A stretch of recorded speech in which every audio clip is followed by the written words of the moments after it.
हिंदू मुस्लिम एकतेचे प्रतीक मानले जाणारे हजरत बाबा कंबलपोश रहमतुल्लाह अलैह यांचा संदल शरीफ 26 एप्रिल शुक्रवार रोजी काढण्यात आला व बाबाची मुख्य समाधीचे द्वार परंपरेनुसार उर्दू महिन्यातील 16 शव्वालला जियारत दर्शनाकरिता दार उघडण्यात आले। सकाळपासून जियारत दर्शनाकरिता भाविकांची अलोट गर्दी सुद्धा उसळत होती। मुख्य तळघरातील मजार समाधीचे जियारत दर्शन घेणे भाग्याची गोष्ट मानली जाते। बाबा कंबलपोश यांना मानणारा भाविक महाराष्ट्राच्या कानाकोपऱ्यातून जियारत दर्शनाकरिता हजेरी लावत असताना पाहायला देखील मिळते आणि दर्शनाकरिता नियोजन पुढील प्रमाणे दरगाह ट्रस्टच्या वतीने करण्यात आले आहे।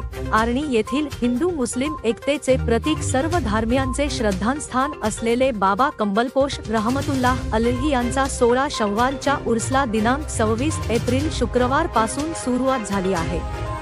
आज बाबा कंबलपोश रहमतुल्लाह अलैह यांच्या दरगाहवरून संदल शरीफ संध्याकाळी 5 वाजता काढण्यात आला व गावात फेरी करून रात्री 8:30 वाजता संदल शरीफ मजारे अक़दस वर चढवण्यात आला आहे।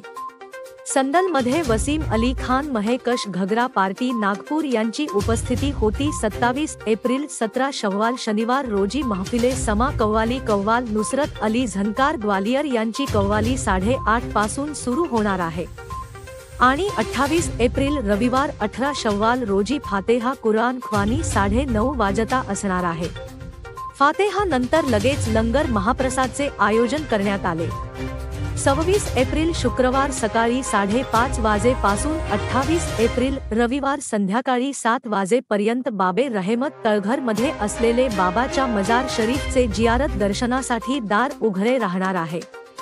आयोजक हजरत बाबा कंबलपोश रहमतुल्लाह अलैह दरगाह ट्रस्ट आर्णी। MH 29 मीडियासाठी इरफान रजा प्रशिक मुनेश्वर आर्णी।